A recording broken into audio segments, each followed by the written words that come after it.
Hello, and welcome to our family meeting, where we will be discussing the importance of caregiving in our lives and the urgent need to support access to care for our families and good jobs for our caregiving workforce. From childcare to paid leave to home and community care for the elderly and people with disabilities, these issues are so critical for members of the Asian American and Pacific Islander community. My name is Ai-jen Poo, and today I'm joined by one of my personal sheros, the U.S. Representative for California's 27th Congressional District, Congresswoman Judy Chu. Welcome, Congresswoman. Thank you for having me. To kick things off, I just wanted to share that it's actually really special for me to be in conversation with you because my grandmother lived in Alhambra for 18 years and she was a huge fan of yours. She was really proud to vote for you and to call you her congresswoman. And she is an inspiration for me for why I care so much about the care economy and caregiving and care workers. So for me to be able to talk to you about this is just really, really special and means a lot to me. Thank you. I'd love to hear from you how caregiving has affected your life and what you think is at stake. Well, caregiving has had a particularly profound effect on me. My father died in 2015, and it was after my mother died in 2013. So um, he only had us left to take care of him, and he became so fragile in that period of time, the couple of years right before his death. He had COPD, so he had to have an oxygen tank that he rolled behind him anytime we went out. And of course, there were so many other illnesses that he had along with that that affected his functioning. And at a certain point, he really could not get around anymore. But more than anything, he did not want to go to any kind of facility. Yes. Yes. He wanted to stay at the home that he'd been in for decades. So we went through great pains to change the house so it could be friendly for people who are disabled and elderly. And then we went on the search for home care workers, and it was not easy. Um, but finally, we were able to get a team for 24-hour home care. And I am always going to be grateful to those caregivers for uh, the comfort they gave him round the clock. And I know that they made his life so much easier. We were there at the moment of his death, and they were like family there who cared so much about him. I just saw the very, very important role that caregivers make in a person's life. Absolutely. I had the same exact experience with my grandmother, and it was just so extraordinary to see the ways in which they enabled her to have a quality of life that otherwise would have been impossible. She was able to go to church twice a week, to play mahjong, to go to the Chinese hairdresser and get her hair washed every Saturday at the same time, and it meant the world to her. And to those of us who have loved ones in that situation who took care of us, we know that they deserve that kind of care. And I think that this is an issue for the Asian American and Pacific Islander community as a whole. I know there are many issues related to caregiving. What do you see as some of the most pressing issues for our community when it comes to caregiving? Well, Asian Pacific Islanders are impacted in so many different ways with regard to this issue because so many AAPIs feel a strong obligation to directly provide at home medical care for their family members. But staying at home to care for a family member means missing out on needed income. And why? Because here's another issue: we don't have a strong paid family leave policy in our country. And in fact, we are the only industrialized nation in the world without one. Mm-hmm.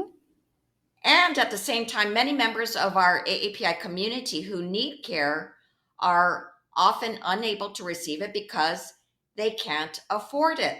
That's also unacceptable and something that could be fixed by expanding access to home-based care or creating an affordable childcare system in this country, both of which we are trying to do in the Build Back Better bill. And by the way, the Build Back Better bill also has a paid family leave program. Yeah. So it also means supporting jobs in our community. We have a lot of AAPIs that are, um, of course, employed as home care workers, um, as care workers, and are also employed in the child care workforce. Uh, but a lack of investment in childcare nationally has resulted in many of these workers being underpaid and also lacking benefits, which means that so many families are continuing to struggle to get the care, but also to be caregivers. So that's why I strongly support proposals to increase the pay for these care professionals. And I know the best way to support our AAPI community is to support them. Build Back Better. Care can't wait because our communities deserve it. Caregiving policies like paid family and medical leave and investments in childcare and home and community-based services are critical to combating structural inequalities based on gender, race, immigration status, job type, and wage level. Care can't wait because caregivers have waited too long for support. Moms and families and our country need our elected leaders to support caregiving now. Care can't wait because we've waited too long. Babies' brains can't wait, parents can't wait, and providers can't wait. It is time to get this done now so we can build back better. Care can't wait because, frankly, my biological clock can't wait. And between the cost of care and the lack of support for caregivers themselves, it feels irresponsible and unbearably hard to have a family right now. Throughout the pandemic, home care workers, the majority of whom are women, women of color, and immigrants, have put their lives on the line at work. They showed up for loved ones, seniors, and people with disabilities, even on poverty wages and few benefits. And there's so much in the President's Build Back Better plan that will help caregivers, including AAPI caregivers. Every day there are millions and millions of incredible people doing the invisible work of caretaking for our loved ones who can't take care of themselves. And I believe that care can't wait because it's time for us men to recognize that we shouldn't have to prioritize work and productivity our entire lives and miss our children and caring for our sick and loved ones. That it's okay to finally take time off if we had paternal leave. So I believe that care can't wait. Let's talk about how AAPI communities will be transformed by this investment, these hundreds of billions of dollars that we're talking about in Congress. Well, just in the care economy alone, the Build Back Better bill will provide $550 billion of investment. And we know that that is so critical for our AAPIs. I mean, of course, what we've seen in this pandemic is that AAPIs are many of the essential workers that are on the front lines taking care of those who are sick. And that's why universal paid family leave in this bill are so vital for us.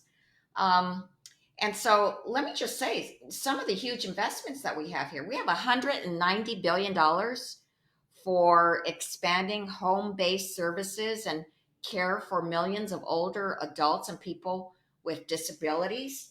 We have monies that are set aside for investment in childcare. In fact, we in the House Ways and Means Committee provided $15 billion of investment in the physical infrastructure of childcare facilities. And that is so important because they are having to change the way that they are structured in order to deal with COVID and to make sure that there is that physical distancing. And the House Education and Labor Committee included $90 billion to build the supply of childcare and support a phased in expansion of income eligibility. These are just the tip of the iceberg, actually. That's right. And I know so many people in our communities. One of the things that none of our parents want is to be in a nursing home, and having this investment alone in home and community-based services will make these services so much more accessible there's 820,000 people on a waiting list waiting to get access to these services who are eligible but can't get access because there's not enough funding and there's not the workforce in place. And this would make it possible for more of our parents and grandparents to stay at home and have the support that they need without us having to stop work in order to care for them. And that's a really big deal. And like you said, that's just one part of this agenda here. So I know that people who are listening are feeling energized, or maybe like, wow, I can't believe this is all happening right now. Congresswoman, what can people do to advocate, to help your efforts to get this done? This seems really historic. So, hearing from real families that are in your district is really important. So, reaching out to your member of Congress and saying that you are a constituent, uh, and then telling your story about what your needs are can make the biggest difference in the world.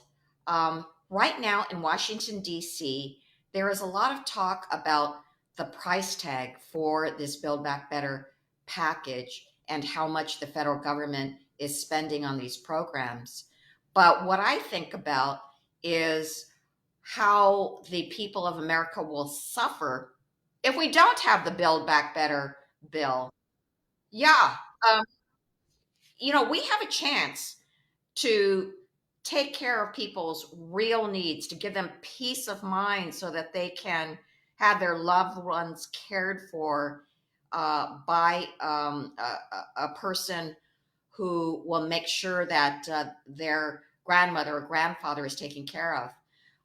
They would have the peace of mind of having paid family leave so they can take some time off to take care of their children, their spouse, their family member, and themselves. Um, they would have the peace of mind of being able to get a job knowing that their child would be taken care of in a quality child care facility.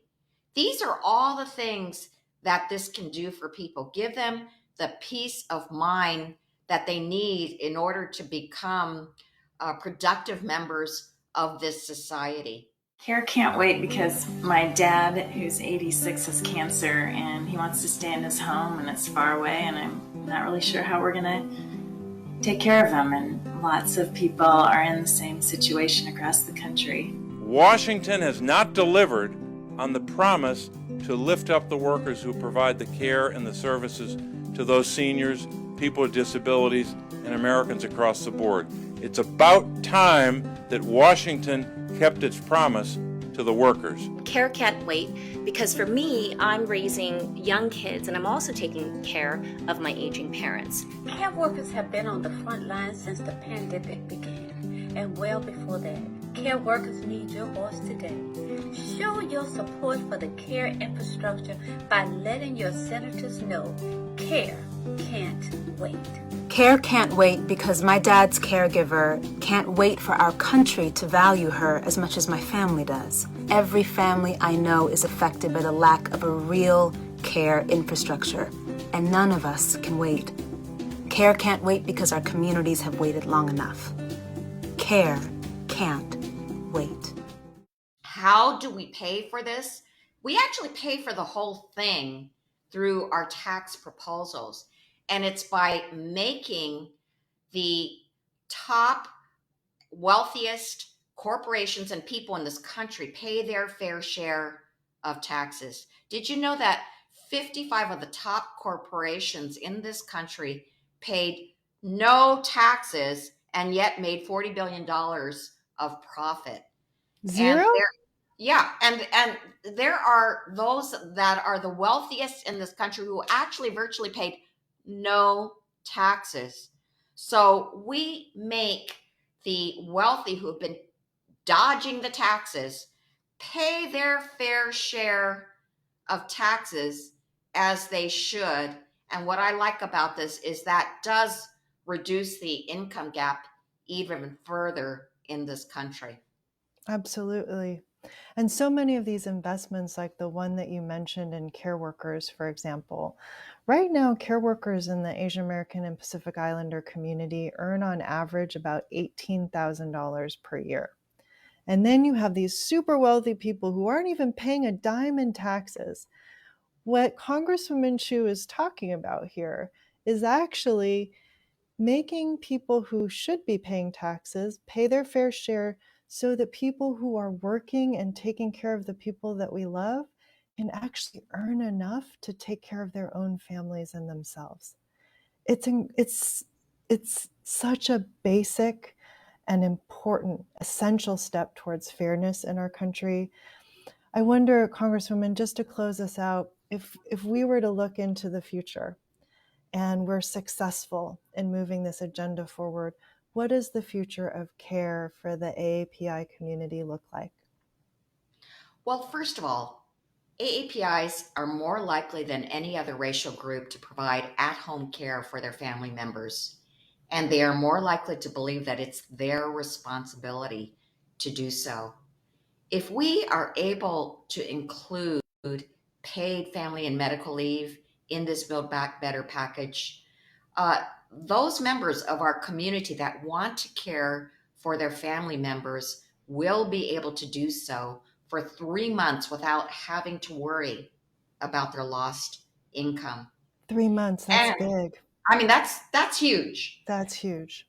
And if we're able to expand the availability of professional home-based care members of our community who would otherwise not have access to home-based care, then so many more in our community will be able to receive the care that they need.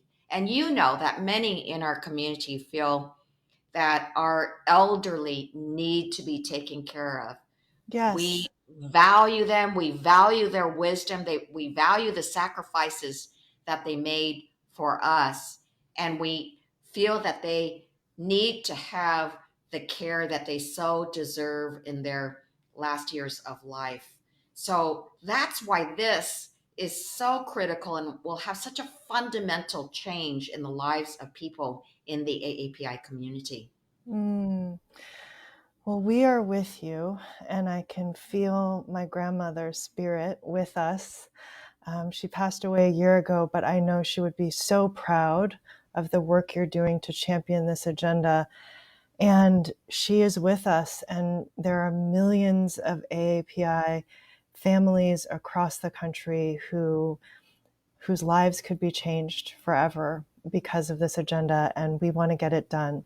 So for all of you who are watching and who are part of this family meeting, join me in thanking Congresswoman Judy Chu, and also join me in taking action so that this agenda can become real. Call your member of Congress, tell your story, be a part of our efforts to create the future of caregiving that we know we deserve in the AAPI community. Thank you so much, Congresswoman. Good luck. May the force be with you. We are all with you. And thank you all for tuning in today.